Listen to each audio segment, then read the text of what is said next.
Interestingly as well, you know, his son's saying the Republican Party have disappeared. People are saying free Donald Trump. There are T-shirts already. This is a story that will go on and on and on. And whatever side you're on, this is a story that will captivate, shock and interest the world. Thank you so much indeed for watching Jeremy Kyle live tonight. We're standing by for Rosanna Lockwood. Will take you through the night. Keep it talk. We will bring you the latest news. Over to you, Rosanna.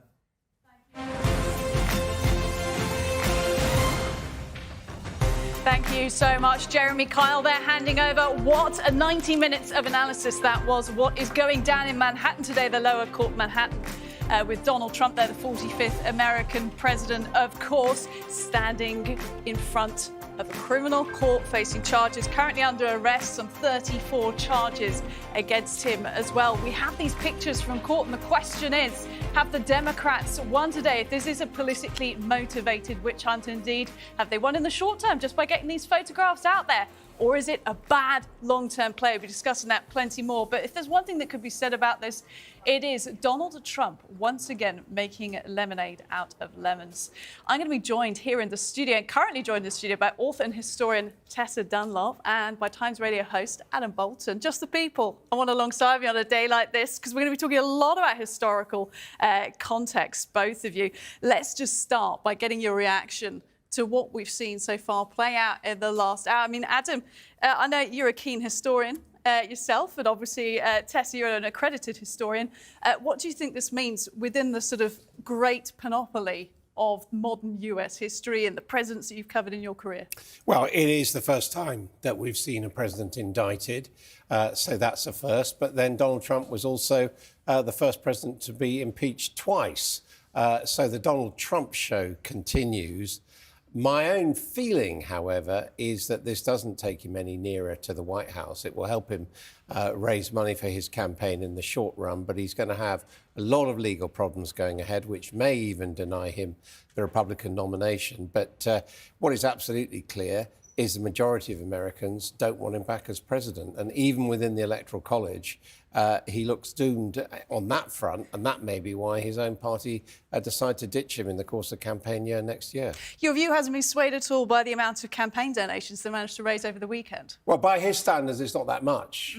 I mean, he's got 8 million, and you know, one of the sort of dirty little secrets of Donald Trump is that campaigning has always been a way for him to raise money. So he's continued to do that, but he hasn't built up the level of support which he had before, or the rate of donations. And indeed, if you look at the demonstrations in New York today, which he called for, I mean, they're pretty pathetic. That Congresswoman Marjorie Taylor Greene with her bullhorn was pretty much drowned out and taken away. You mean you weren't convinced when she yelled out he was Nelson Mandela and then Jesus? You weren't swayed by her rhetoric? Well, it doesn't matter about me. The crowd wasn't particularly impressed either. They all carried on waving their banners and pushing their own particular level. You know, we didn't see January the 6th today, did we? No, we didn't. But I think what we're looking at is something bigger, more systemic than Donald Trump. We're being briefly distracted by the giant kind of personality. But actually, the polarisation of American politics, what this has done to either side has led to really the sort of democratic rot, the lack of faith in all their key institutions, which has propped up that country and led it to be the greatest country on the planet in the 20th century. Yeah, but on the other hand, people are saying, look, he's politically motivated, the district attorney, that he said that he was going to prosecute Donald Trump. All true. But in America, you elect your district attorney anyway, and therefore he has a Adam, when people stop platform. believing in the system, when they don't know what's true or not, when there's misinformation spread around like margarine. Blame Donald Trump for that. And how do you get rid of that? You get rid of the man, maybe, but not the problem. Can you not argue, that's what I was going to say on Adam's point, that it is Donald Trump that has led the precedent for picking away at the fabric of democratic institutions in the US? And one could argue that what does the US stand for, if not for its democracy, its justice system, its courts? And if we take the line of questioning that we hear a lot, we've been hearing a lot over the last 90 minutes, actually, on this network, of this idea of sham trials, kangaroo courts, you know, you hear it again and again. Does that mean that the US justice system just doesn't work? I don't think it doesn't work. And actually what you're going to see here, like a sort of giant monster slowly masticating, it will run its course. And nobody knows actually what's going to happen and what the implications are for the primaries or the 2024 presidential election. The American justice system is much more negotiable and provisional than the system in this country or in France. You know, you've got individual states with different laws, you've got federal crimes at massive level. And, you know, just remember, how did they bring Al Capone to justice?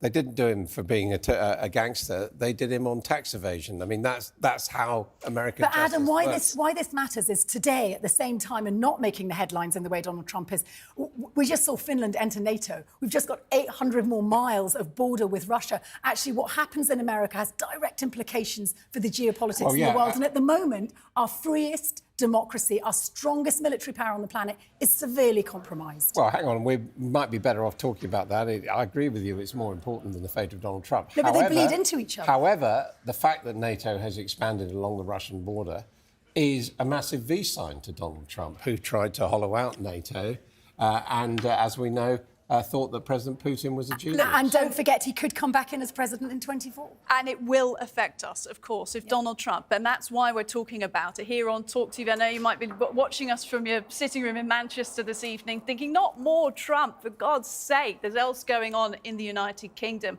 But he is the leader, once was the leader of what's called the free world. If he does again, of course, the implications ripple around the world, as Tessa and Adam just laid out. I want to talk a little bit about the historical context of this as well, because Donald Trump, first US president to face criminal charges, as we pointed out, impeached twice before.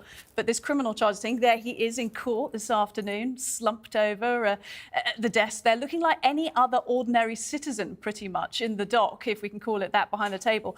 But he's not... That's the first time he's been called. He's not the first world leader that's ever faced criminal charges, of course. France's Nicolas Sarkozy was done on corruption. South Korea's Park Geun-hye, also done on corruption as well.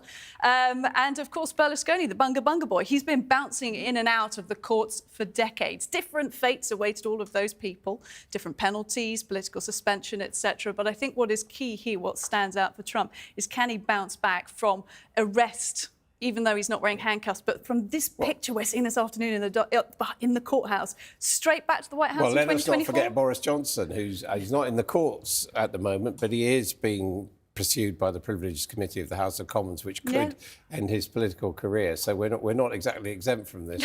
Not immune, no. But that's what's interesting. Let's not forget, when he was first impeached, he was impeached twice, of course, that was about a then unknown Ukrainian president who he was trying to arm twist into doing dirty work against Biden in order for him to get a multi-million-pound deal to shore him up in the Donbass. That wasn't convicted. And that means that he can still stand for high office. You know, I look back and I think, if only on that case. The moment of truth for Donald Trump, I was there in Washington, D.C., was the second impeachment trial in the Senate, where the Senate was clearly wobbling on whether to impeach him or not. And in the end, the Republican Party decided that in their own interests of re-election fundraising, they would let him off after January the 6th. That was the moment. And since then, Trump has carried on with his show. He could have been finished off then. If he had been convicted by the Senate, that would have disqualified him from running from office. It's quite extraordinary, his power, isn't it? It really is, and I think that's important context as well, and what he does with this as well, because whatever happens, Trump obviously takes control of that narrative. We've seen it happen today. Let's bring in a view from stateside. Joining me is lawyer Alan Dershowitz, who has written the book Get Trump: The Threat to Civil Liberties, Due Process and Our Constitutional Rule of Law. Alan, so great to speak to you. Just give us your sense of what we're seeing today. Is it a politically motivated witch hunt?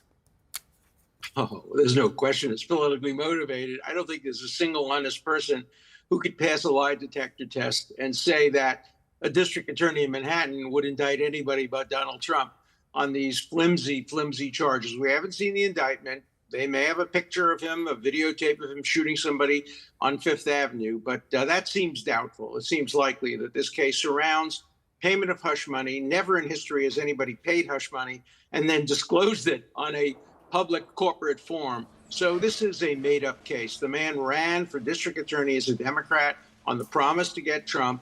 He decided not to go after him. Then he got tremendous political pressure. People in his office quit.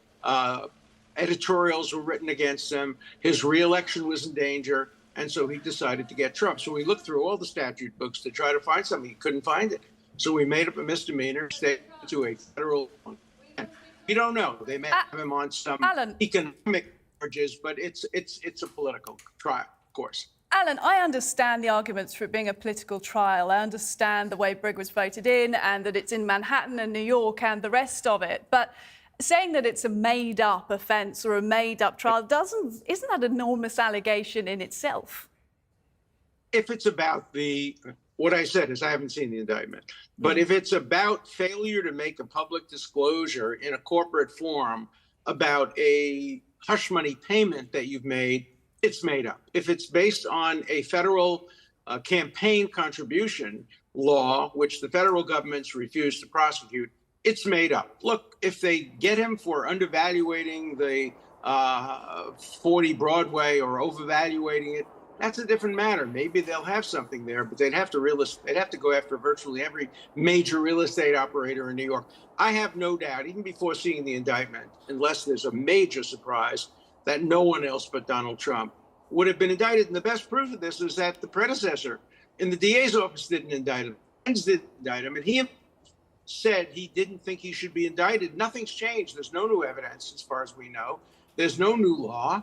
What's changed other than the political pressure? So I think the concept of a made-up crime is an accurate one. Again, I have an open mind. If there is new evidence of a dramatic violation of law, I'd favor prosecution. I'd favor prosecution of anybody who has committed a crime that other people are regularly prosecuted for. No one is above the law, but no one is below the law. Yeah, I mean, arguably it's not the strongest misdemeanor in Trump's war cabinet. I'd agree with you there. There is actually a porn star out there, Stormy Daniels, who says this did happen. Of course, we await further details of the 34 counts, as you said. But there was some sort of misbehaviour here. Of course, there's been plenty more. There's been plenty more in Trump's presidency. But do you not think that the American public just deserve better? Isn't it better just to see someone serve justice? Sure, and that's why I vote against him twice, and I'll vote against him a third time. I don't like his conduct. I don't like his misbehavior. He did wrong things. Paying hush money, in my view, is wrong. Those are not crimes. Well, except. I mean, his attorney already served a prison term for paying hush money. So if it was wrong for him, it could be wrong for Donald Trump, couldn't it? Oh, please don't say that. His attorney served a prison term for pleading guilty to what the prosecutor has told him to plead guilty to. Let me tell you how it works. I've been doing this for 60 years. They got Michael Cohen on previous matters relating to cheating on taxes. He could have gone to jail for 20 years, and they said to him, we'll make a deal. You plead guilty to a co-conspiracy with Donald Trump, and then we'll let you off on a relatively minor charge. So that's why it's inadmissible in court that Cohen pleaded guilty to a conspiracy with Donald Trump. Yeah, but all my point is you're saying there's no possible crime here. I'm saying there was a crime in that case, and that could transfer. Look, but I just want to interrupt both of you because we do have a picture of Donald Trump standing outside court. This is a breaking picture. Let's take a look. The latest image, of course, all images. There we go, raising his fist. In fact, that's outside Trump Tower. Yes. I've just been told this was just outside court, but that's outside Trump Tower. That was on his way to court earlier on today. We'll bring you more pictures as we get them throughout the next hour, because we do expect Mr. Trump to be leaving court very soon. Do stand by. We're going to be having plenty more conversation about all of this throughout the next hour. It's going to be a very fluid, flexible breaking hour. We've got Tessa, we've got Adam in the studio. We thank Alan Dershowitz for his contribution just now. Next tonight, historic day, that is for certain. But Donald Trump, really the victim of politically motivated witch hunt, as he claims. We'll continue debating it next.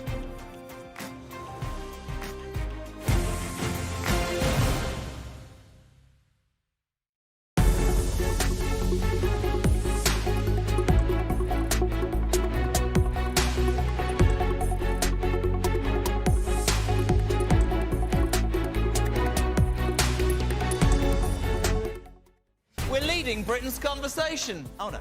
With the People's Channel. No, already used. Every little helps. For God's sake, is nothing original anymore. It's finger-licking good. I'm loving it. Look, let's be honest. We don't have any fancy speechwriters here, but we do, and I promise you, discuss the issues that matter to you. Yes, I'm back. Talk TV, not with Morgan, just before him. Monday to Thursday at 7 p.m. Join me. Just do it. Well, that one too.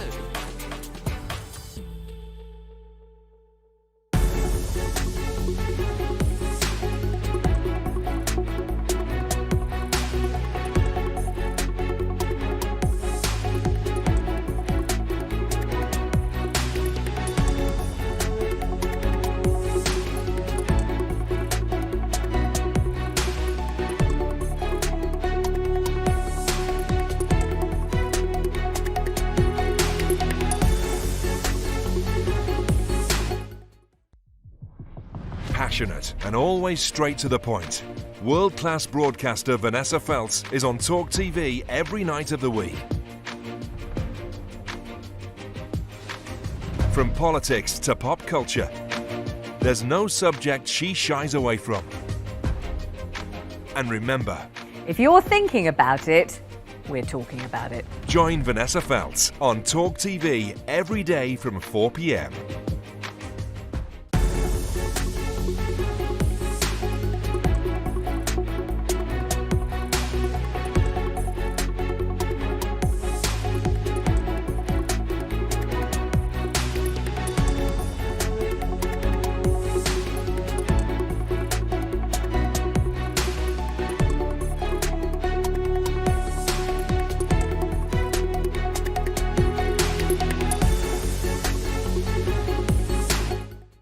He's back, and he's uncensored. Debating the breaking news and talking to the biggest names. Piers Morgan is live every week with a host of stars. Uncompromising, unmissable, and uncensored. And remember, if you're thinking it, we're talking about it. Piers Morgan, Uncensored, Monday to Thursday at 8 p.m. on Talk TV.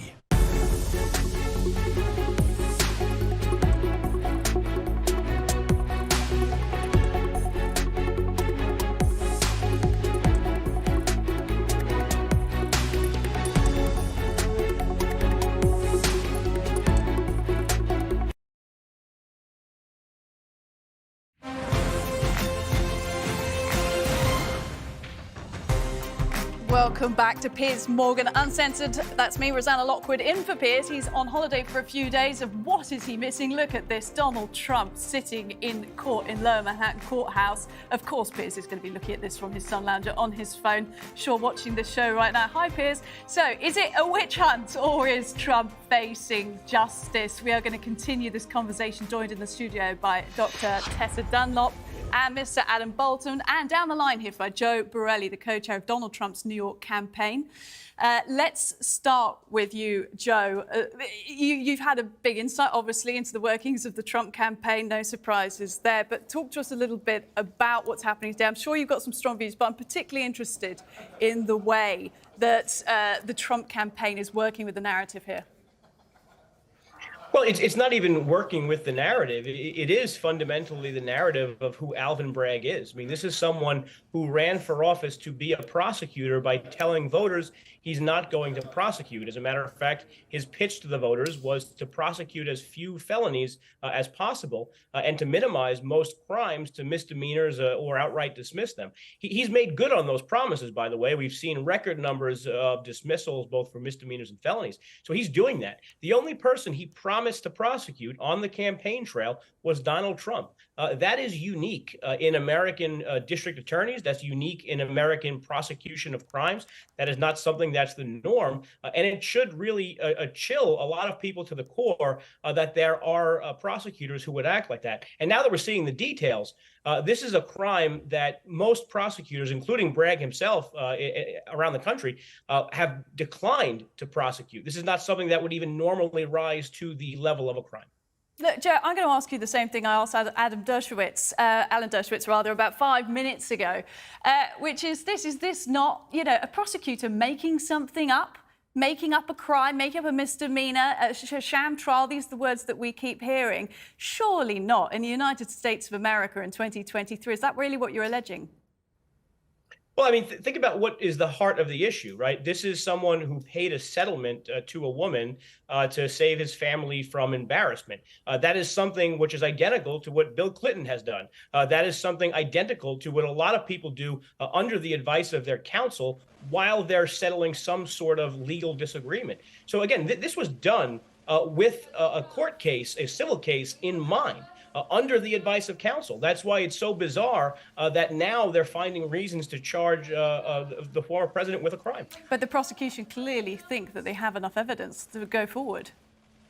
They think they have enough evidence because they pooled a jury, a grand jury first, and now potentially a criminal jury in New York County, which is Manhattan, which some areas of Manhattan 1% of people voted for Donald Trump. If you're part of the jury that convicts Donald Trump, you probably wouldn't pay for a drink at any bar in Manhattan, given how progressive and how liberal it is.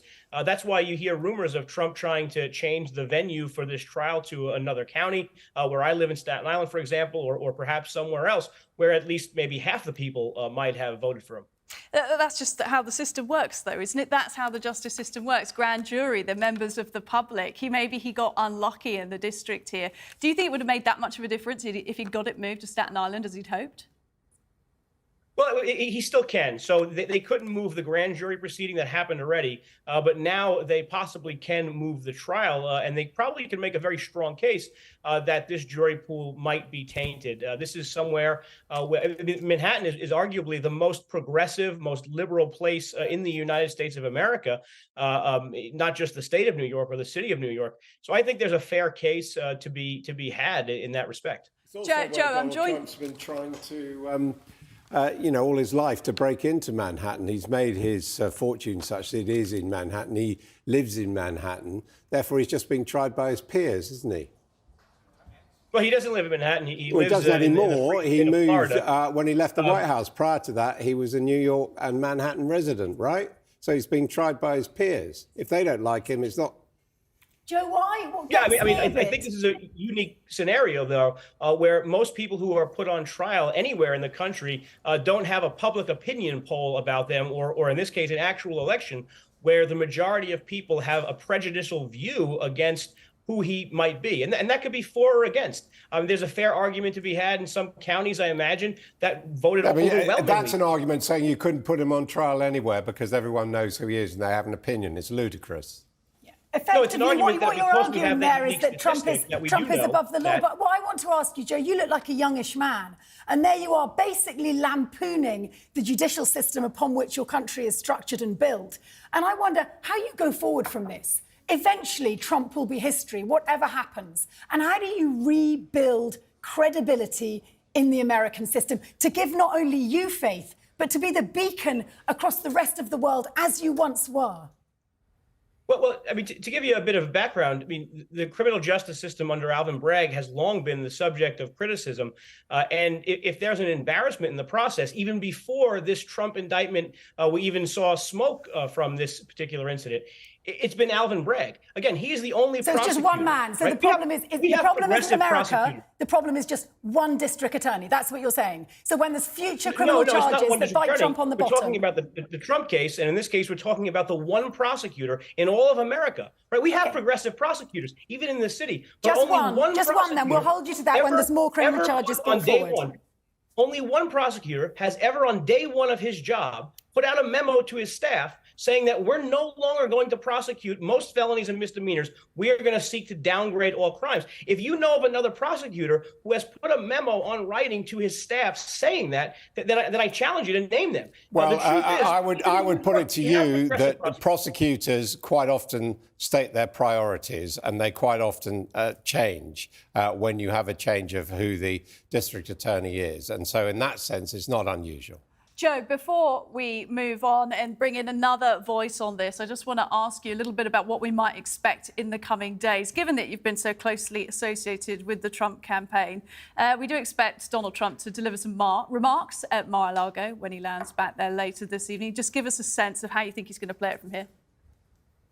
I think there won't be too many surprises. I think we've already saw some of the signaling coming from his legal team that they think this is an unfair prosecution. But by the way, there are federal election commission violations given to members of Congress all over New York City in the past few years. There's state election law violations that have been given to politicians across New York City over the years. Not one has ever been investigated by Alvin Bragg. So just to go back to that earlier point, but I think we'll hear a lot more from the president himself talking about how this is a witch hunt, how he was targeted before this person was even elected to office, and how no one has been charged with a crime for doing similar behavior in the past. Joe, have you donated to his campaign trail? Were you one of the 25 new donors? Apparently 25% of those donations that poured in this weekend were from newbies. Were you one of them? No, I haven't even endorsed him yet for 2024. I mean, let's be frank. I was a co-chair of the 2020 and 2016 campaign. So I am not someone coming here as a paid representative or any way a donor of Donald Trump in this election cycle. Let's thank Joe Borelli for giving us your inside track on this and bringing in now investigative journalist and author David K. Johnson. David, I don't know if you were listening to that conversation there. I know you've got a slightly different view on things today. Just tell us what this means for America. Well, I think this actually is a revival of the American promise of equal justice for all. Donald Trump's a private citizen. He's not the president of the United States. He's a private citizen. The district attorney has brought 34 charges.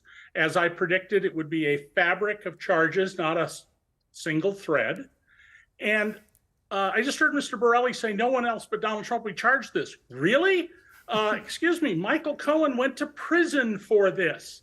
People get charged with these crimes. Now, if he doesn't like the legislature's writing of the criminal statutes, he should be lobbying to replace those legislators.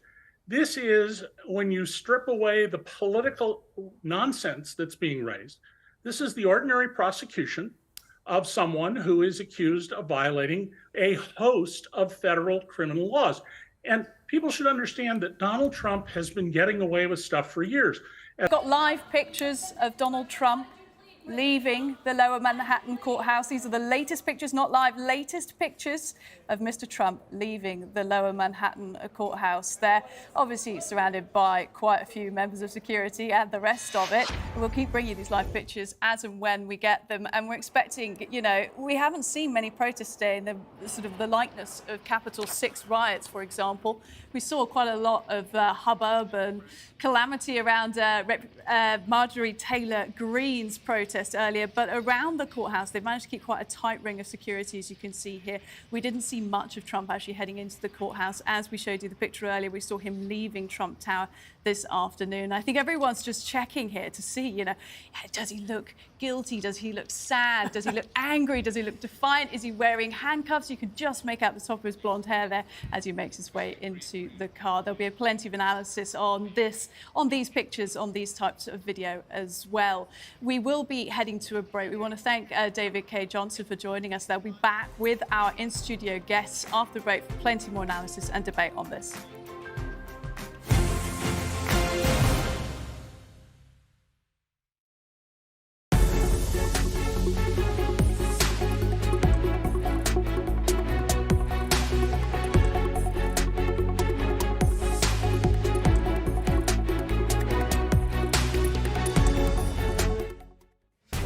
Britain's conversation. Oh no. With the People's Channel. No, already used. Every little helps. For God's sake, is nothing original anymore. It's finger-licking good. I'm loving it. Look, let's be honest. We don't have any fancy speechwriters here, but we do, and I promise you, discuss the issues that matter to you. Yes, I'm back. Talk TV, not with Morgan, just before him. Monday to Thursday at 7 p.m. Join me. Just do it. Well, that one too.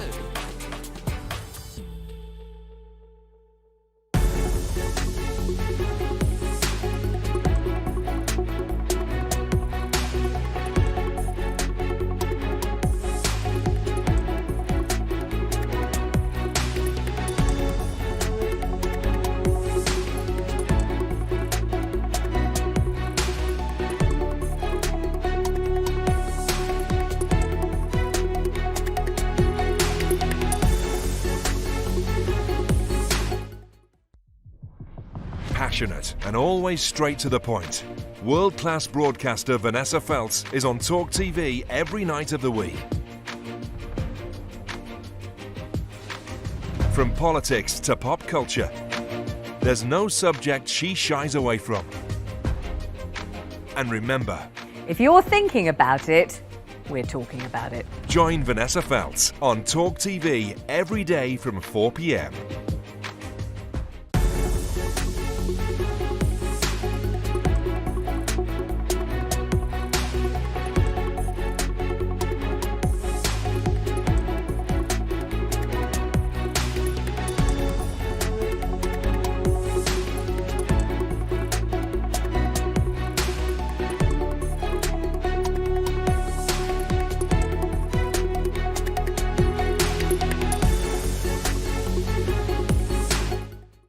He's back, and he's uncensored.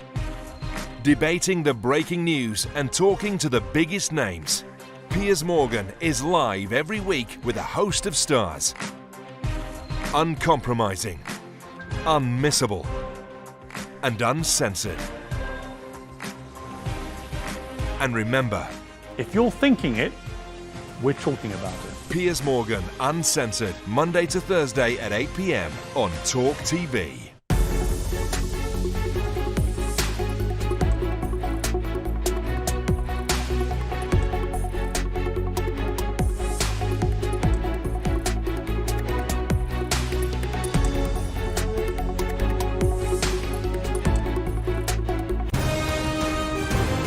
This is Talk TV.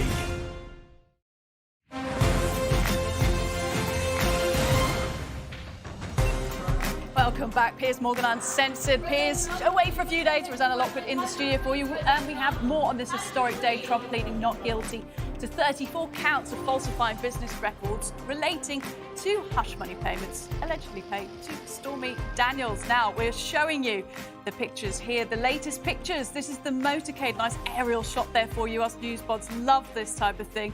You're seeing Trump leaving the Lower Manhattan courthouse here with his security in his cars. He's heading back to his own plane, Trump Force One. He's going to be flying down to Mar-a-Lago this evening, where he's expected to make remarks in front of, it's probably fair to say, his supporters down there in Mar-a-Lago in Florida as well. So we are going to continue the debate here in the studio. These are live pictures we're now showing you. This is the motorcade, the Trump motorcade, making its way quite freely through Manhattan. They're making its way. Will they take the bridge? Will they take the tunnel? Who knows? They're probably just heading to an airstrip, heading to a helicopter. They're going to head off down south to Mar-a-Lago. This is the 45th American president, of course. He's been in court today, facing some 34 charges. Again, we've been quite keen to point out detail on these charges has been somewhat scant leading up to today. A lot of people have been jumping to conclusions in a lot of different directions. We have had some sources giving us details on what they expect, of course, as well. This contains, but of course, we've been hearing it described as a politically motivated witch hunt. That is it the Democrats winning today, seeing Trump in court being tried like any other ordinary citizen, or are they shooting themselves in the foot long term? We've had some fascinating voices on the show already talking to us about this. Somebody who was with Trump's campaign, Joe Borelli. We've heard from an investigative journalist as well who said this is certainly not a witch hunt. And there really are some broader questions here about what this means for America's justice system. The district attorney in this, Alvin Bragg, we're expecting him to speak very shortly as we show you these live pictures of Donald Trump and his motorcade heading down the highway there in Manhattan. There hasn't been that much sort of ruckus today, much disruption. I'm going to bring in the panel we've got here in the studio on this as well, joined by Dr. Tessa Dunlop, Adam Bolton and Esther Krakow. Also joining us looking resplendent in yellow. Thanks to the three of you. Let's just talk about the media circus then, Tessa. I know you got some views on this and what it really means when we consider how we consume this type of news. It is extraordinary. I feel sort of unclean because I know so much now about Donald Trump. I even know he applies his own makeup, which explains a lot, by the way, yes. And that a man carries a hairspray canister who walks behind him. It's like you point a camera at something and we gather, we watch, we talk, we speculate, we build. Do we build back Trump bigger as a result? To what extent are we actually, I say we're obviously in Britain, but the whole world is playing this game. It's massive distraction, and we know who the winners are. By the way, the non-democratic countries that we've really got a crisis with. So I do think we have to do a bit of self-examination about the way in which we prioritise stories like this. Esther, I'll come to you because we haven't heard from you yet on this show. Have you been glued to the TV today? Have you been watching this? Do you care? Do you think Brits should care? I have not been glued to the TV, mainly because I'm sad. I don't think this is a very positive development for America. I don't think America is going to be a better country because now we've made, I suppose, targeting your political opponents fair game in this way and politicising the judicial system to do that. So that's mainly been why I've been avoiding it. I also think this is a particularly weak case. I mean, there are actually two stronger cases against Trump, which I think probably have more teeth. This is clearly the weakest one. The former DA didn't even want to take this up, so it's clear that the current Manhattan DA is just doing this to make a name for himself, which is fair enough. Anyone attached to anything that brings down Trump will always be a celebrity. I feel like this is many people's wet dream, though. It come to life, seeing Trump, the potential of him being in handcuffs and his mugshot and all of that. But I think we have to understand kind of the broader implications. And is America better for this? I don't think so. Now you're probably going to see allegations against Biden and any other political opponent, really. And we are sitting here, as Tessa pointed out, giving it airtime for yet another hour. Adam, from your point of view, as a journalist that's done this kind of thing for many, many years, well, we already are too much airtime? Well, we already are seeing allegations being made against Biden and Hunter Biden, his son. And you're right that ever since possibly the impeachment of Bill Clinton, the American justice has got increasingly politicised. But to a certain extent, that's how they do things. And I would say that possibly what we're seeing today is quite healthy, because it is at least saying Donald Trump, former president, isn't above the law. Now, maybe this case is not found against him, but as you know, there are other cases in Georgia over asking for 11,000 votes where there's evidence of that. And this just may be the way things work in America. It is very political. Judges are elected. But you've got the stopgaps of juries, of the grand jury, and then if there's a criminal trial, a jury there. It's rough. Is that really a stopgap, though? Because for someone as politically incendiary as Donald Trump, everyone has an opinion on him. They used to argue but that's just saying you don't believe in the jury service. No, but the thing is, there was an argument to actually move it outside of Manhattan to maybe Staten Island, just because clearly Manhattan. I mean, this to a certain extent is what the electors of the district attorney want to see. They want to see an attempt to bring someone who they regard as a crook, and we just heard from David K. Johnson, widespread allegations. They want to test that and bring him to justice. That he's got a perfectly fair legal system. But in a way, Adam, the problem is the sort of QAnon leaders and the oath swearers and those who rushed up against the Capitol. People genuinely believe in the disinformation, that the system's against them, against their man. And I want to know that there's a corruption of the idea of an American people democratic sue each system. other over banging into each other on the ski slopes. Again, it's a different it's a nation under law. But this is taking it to a whole new level, the current politicisation, the polarisation. And the system ultimately will work it out. Come on, in your lifetime you've never seen anything. No, I've never seen anything like Donald Trump. I think that's fair. None of us have ever seen anyone like Donald Trump, but I think our next guest from the US is really going to give us something more to consider. This is Mark Burns. He is Trump's spiritual advisor. Mark, I believe you are joining us from down the line in Florida. You're a very close aide to Mr. Trump. I know this. Are you expecting to be there at Mar-a-Lago by his side this evening when he delivers those remarks? Absolutely. Heading there right now as we speak. Again, this is most definitely a witch hunt. I mean, this is unprecedented, has never happened in the history of the United States of America. This is not a prosecution of Donald J. Trump. This is clearly a persecution for election interference at the highest category. And so the DA's office should be extremely ashamed of themselves for politicizing this and really, tying up the hands of the justice system in America. Americans are fed up. They see themselves in Donald J. Trump. That's why his polls are shooting up even higher. That's why he raised over $7 million in 24 hours, because the American people aren't fooled by this witch hunt by the DA. Mark, I think some Americans see themselves in Donald Trump, but clearly some do not. And I just want to pick up one of our guests, Esther's point about this being a sad day for the US. Now, you may think of it in a different way, but internationally, when we look at this, we do wonder, some of us do wonder, is it a sad day for America to see a former president in this position, but also to see the justice system being picked apart and criticised like this? Well, absolutely. This is an extremely sad day for the American history. This is a stain, a black eye on the history of the United States of America. And again, since President Grant, who was arrested for speeding in his horse buggy, right? Those charges were later dropped. This has never happened in the history of the United States of America. I mean, listen, the DA in Manhattan has clearly have a vendetta against Donald J. Trump. The media has found Donald J. Trump guilty back in 2015, the moment he came down the golden escalator and announced his candidacy for president of the United States of America. It was that day he became guilty of some charge, and the Manhattan DA campaigned on the goal to ultimately find Donald J. Trump guilty of something. This is a farce. This is literally has poured gasoline on an already lit fire, and American people are even more outraged and supportive of Donald Trump. Mark, I don't think you could argue, though, that we haven't, news channels around the world, debaters, pundits around the world, haven't given it some debate, some argument from both sides of the aisle. As a man of faith, can you understand the other side of this argument?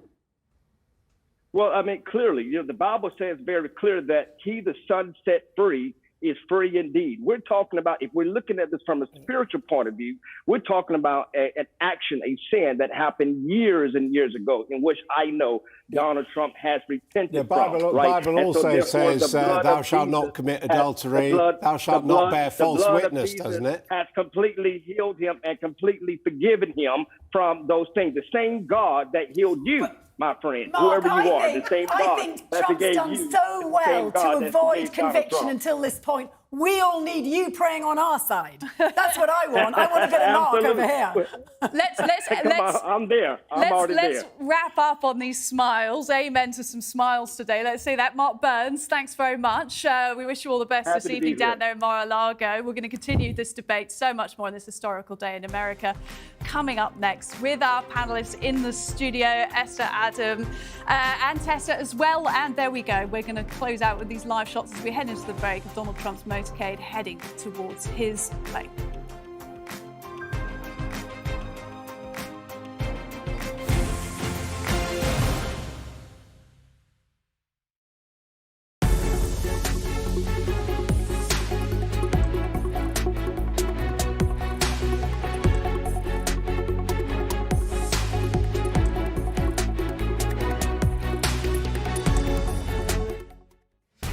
Britain's conversation. Oh no. With the People's Channel. No, already used.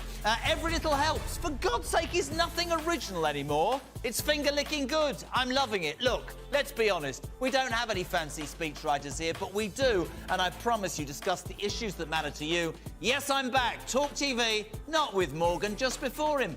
Monday to Thursday at 7 p.m. Join me. Just do it. Well, that one too.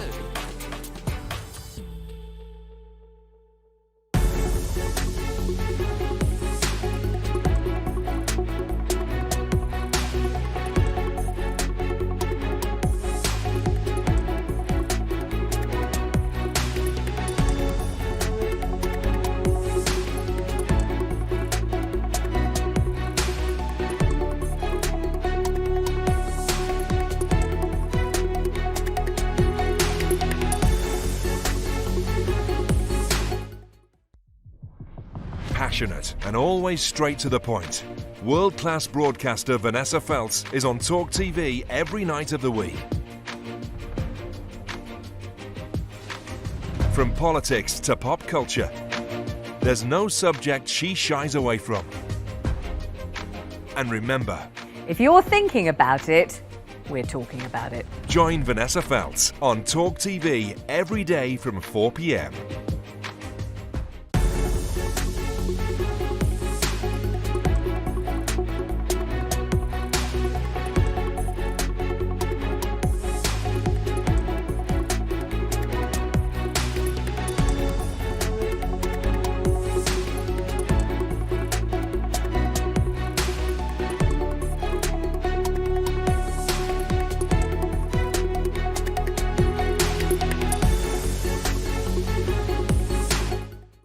He's back, and he's uncensored.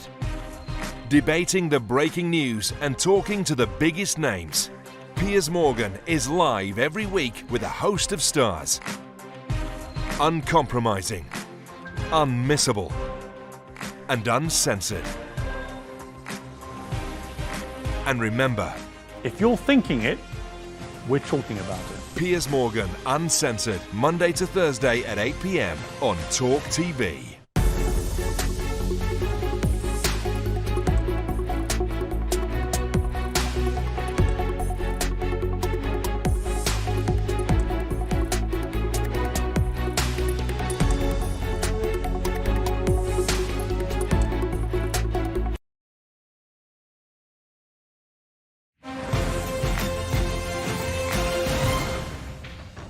Welcome back to Piers Morgan Uncensored. It's Rosanna Lockwood in for Piers the next few days, bringing you back with these live pictures from Manhattan. Trump's motorcade there heading towards Trump Force One. He's going to fly back to Mar-a-Lago after having faced these charges, being arraigned in court in Manhattan's lower district this afternoon. We're now bringing these live pictures from inside the district attorney's office, or the press room, indeed, for Alvin Bragg, the Democrat-elected DA, who has been so much talked about in the lead up to today, of course, given the charges that he has brought against Trump, given that he has somewhat, some would argue, campaigned on getting Trump, and now he's got them. We were expecting these comments from Alvin Bragg in the last 15 minutes. They haven't arrived yet, so we might get them in the next 15 minutes if you're lucky before we hand over to the talk. As ever, it's a very fluid and moving situation here in the studio. Nothing has gone as we thought it would, but it's been so much fun and so interesting to hear all the different sides of the debate. We hope you've enjoyed it so far. We're now going to continue that. We're joined by Talk TV contributor Paula Adrian, political journalist Ava Santina, and former special advisor to Boris Johnson, Alex Crowley. Thank you both so much. Former BBC journalist Laura Trevelyan also joining us too. Down the line, I believe you're in New York, Laura, and I know that we were going to bring you on to talk about slavery reparations. We also said on Twitter that's what we were going to talk about this show. We will have to talk about that another time, but obviously some of our viewers might recognise your name from this story at the moment. However, you're a former BBC journalist. You are in New York. Give us your sense of what's happened today and what's it been like being there? Well, Rosanna, it's pretty extraordinary. Not since 1872, when President Grant was arrested by police for speeding in his horse-drawn buggy, has an American president had a brush with the law in this way. And I tell you that the scene in Lower Manhattan, which is just a couple of miles away from where I'm talking to you, has been absolutely extraordinary. So much security, road closures around the court, as you would expect, a real circus atmosphere. And this, of course, is President Trump's hometown. This is where he grew up. New York City. It's where he became famous. It's where was known as the playboy, the man who was about town clubbing. And this is not, as you know, a city where he's politically in favor at all. It's a city that he has a love-hate relationship with, and it's the city where he appears this afternoon, in just this extraordinary scene. But I think what I would say is that these are the least of his troubles when it comes to the law. Far more serious, if he's indicted, will be the federal investigation into his role in attempting to allegedly overturn the 2020 election, and also that separate investigation in Georgia. President Trump on tape saying, "Find me the 11,700 votes that I need to win this state from Joe Biden." Those are the much more serious charges, I think. But this is very New York, very tawdry. There he is, accused of falsifying business records over hush payments to a porn star. And it was the city that made Donald Trump as well. Before we head to the panel in the studio, I just want to ask you, Laura, as a real sort of journalist voice as well, you've most of your career at the BBC, a broadcaster, do you think it's right that we're giving this so much airtime in the UK? Absolutely. I mean, this is hugely significant and probably just the beginning of a process. This is accountability. This is the rule of law. This is a former president being brought to account. Now, many people in America have doubts about these charges. This is consensual sex, essentially, with Stormy Daniels, but he is accused of being involved in a hush money payment during the 2016 campaigns, so she wouldn't talk about it in the closing days of the campaign. So yes, it's very significant. What if she had talked about the affair? Would it have made a difference? I mean, probably not. But yes, it's enormously significant. This is a man who, if he were elected president again, would he withdraw America from NATO? Would he be supporting Ukraine in its war against Russia in the way that Joe Biden is? No, certainly not. Donald Trump is someone who wanted to shake up the world order. So yes, it's hugely significant that you should be talking in Britain about the fact that here he is facing the rule of law. Laura Trevelyan speaking to us live from New York. Thanks so much, Laura, for bringing us the view from the ground. We're going to return back to our studio panellists now. And as we're showing you, again, these live pictures from New York, you've got helicopters circling, you've got all sorts, watching Donald Trump, tracking his every move as he makes his way back to Mar-a-Lago. It's such a shame that we can't bring you his live remarks from Mar-a-Lago, but don't you worry, there'll be plenty of dissection across the shows tomorrow. Let's come back to the studio now, though. Turn to Paula, turn to Ava, turn to Alex. Our pack here here on the Piers Morgan Show. Great to see you all. And we've got a legal mind, we've got political minds as well. Let's start with the legal mind, Paula. We've been speaking, I don't know if you saw our previous guest, talking about, you know, the US Constitution, what this means about picking apart US democracy and the justice system. What's your view? Isn't this so important, though, for it to happen, bearing in mind the Capitol Hill riots and the loss of lives, and not only the deaths, but also the impact that it had on the people, the families, the communities? It's got to happen. We've got to see this. And can I just say, what I do not understand as a British person looking across the water, why are you paying him $47 for a T-shirt? Why? I've got something coming in my ear, Paula. Producers telling me that Trump has not been issued with a gagging order when it comes to this case. Obviously, we know he likes to talk, and we'll come maybe back to Alex on this, the communication side of things. But to what extent do you think that changes things and how this court case is going to be dragged out? Well, I don't think it changes things at all. I think it's a very sensible thing. If you would have gagged him, then all you would have done is feed the frenzy of conspiracy that his followers so need to survive. If you allow him to talk, I suspect he will probably talk himself into a situation that he can't talk himself out of. Alex, would you agree with that? And how would you, if you were in Trump's campaign team, sorry to put you in that position, but how would you be dealing with this?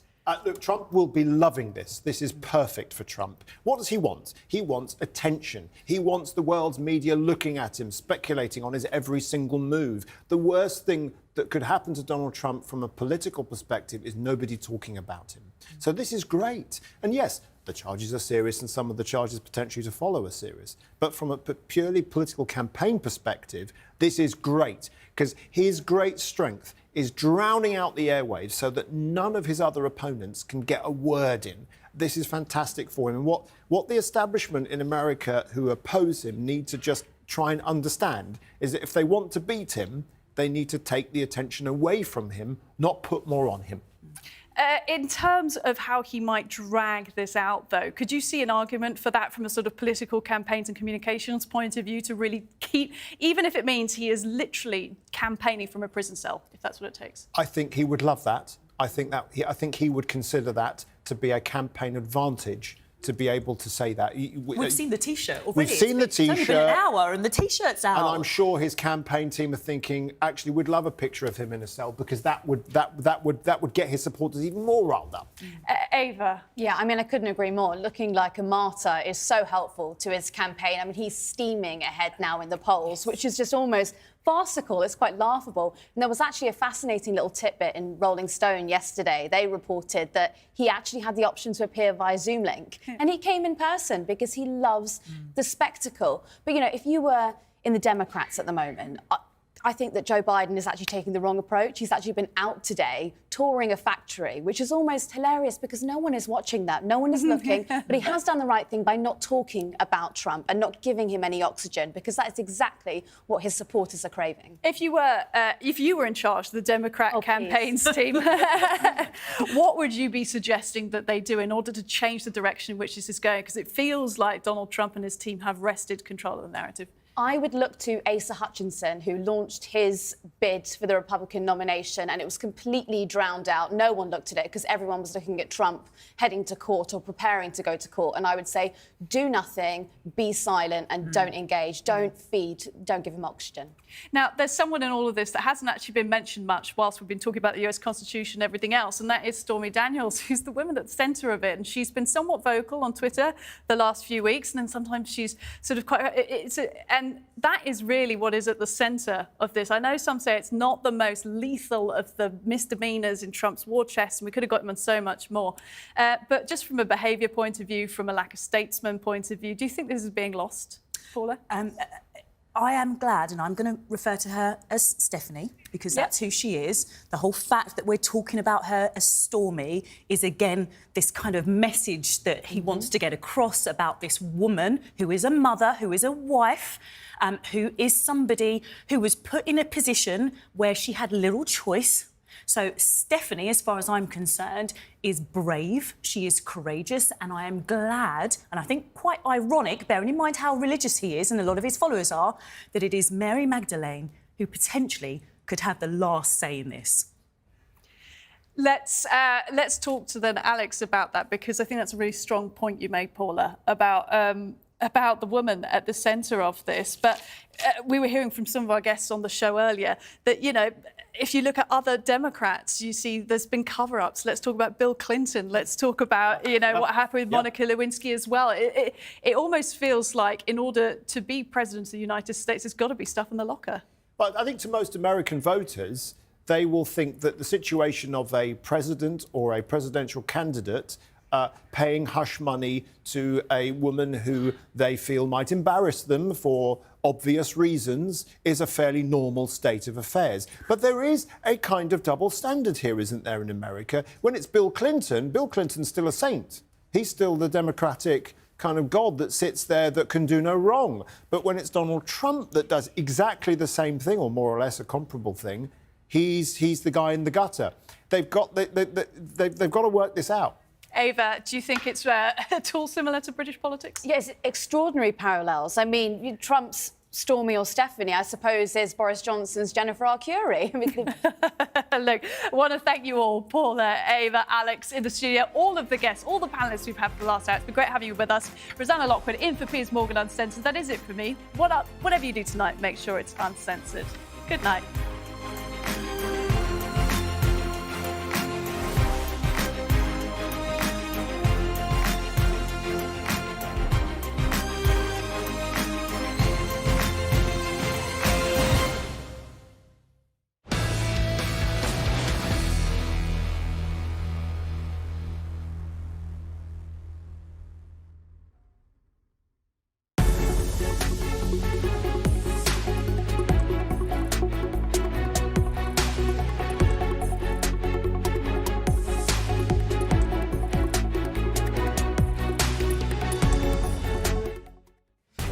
Britain's conversation. Oh, no. With the People's Channel. No, already used. Every little helps. For God's sake, is nothing original anymore. It's finger-licking good. I'm loving it. Look, let's be honest. We don't have any fancy speechwriters here, but we do, and I promise you, discuss the issues that matter to you. Yes, I'm back. Talk TV, not with Morgan, just before him. Monday to Thursday at 7 p.m. Join me. Just do it. Well, that one too.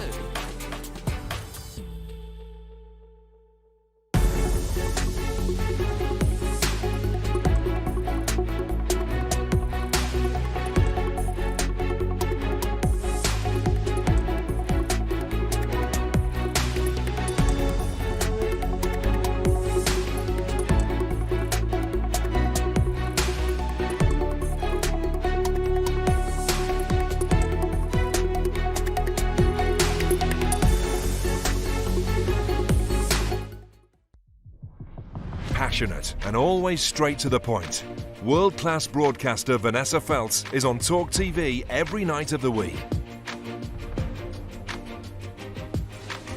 From politics to pop culture, there's no subject she shies away from. And remember, if you're thinking about it, we're talking about it.